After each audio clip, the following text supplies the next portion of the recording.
Argentina that turned the game totally in their favour.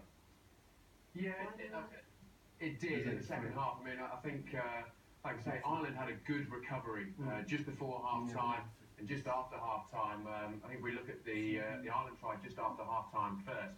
This is 3 minutes into the second half, so key to get that first score in the second half. And Ireland came out the blocks firing. This was after a good sustained period of play. We're going to pause it here. Kieran Fitzgerald takes it in. There's not really too much on here for Ireland. He thinks he's just going to set up. But I'm going to highlight Geordie Murphy here, who has a good background. He thinks he's going in here just to clean out.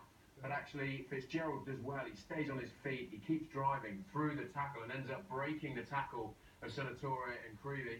And then Geordie Murphy, despite a little shirt pull there, is on his hand, is on his shoulder to take the try-scoring pass.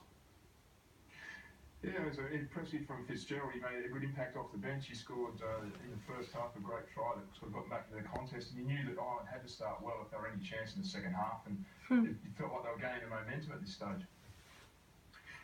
Now, let's talk about those two tries then in the space of a few minutes that turned it completely Argentina's way.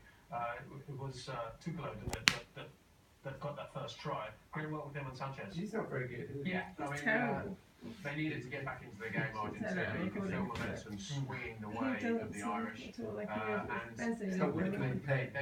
kept in it, Argentina. They never gave up.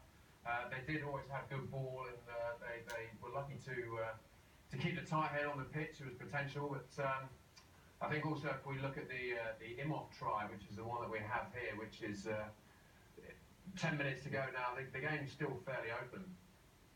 And it's just another example of how Argentina like to play a wide game, how they use the full width of the pitch. If we look here, Fernandez Love, he sells a brilliant dummy here to keep Devin Toner honest. And again, I'm going to highlight the support runner of Imhoff, who ends up going on and scoring the try. And if you look at Love, rather than give the pass, he sells the dummy, he sells Toner, and he runs this line in here, taking in all of these Irish defenders, and then gives a beautiful little inside pass, manages to get it up to Imhoff. Look how many defenders there that Fernandez Love is tied in. But there's still work to do for Imhoff to finish that off. They're both very impressive, the wings. We spoke about it before the game and at half-time as well. They've really tried to develop their game just away from the physicality of the forwards and use their backs. And again, both wingers and the fullback were impressive. I think Imhoff's been particularly impressive this whole tournament. He's really finished a few opportunities off. Okay, let's hear from the Irish captain, Jamie Hislop. He's speaking right after the game. Nobody warns Irish World Cup dreams quite like the Argentinians, and one would think that this match will give you guys a nightmares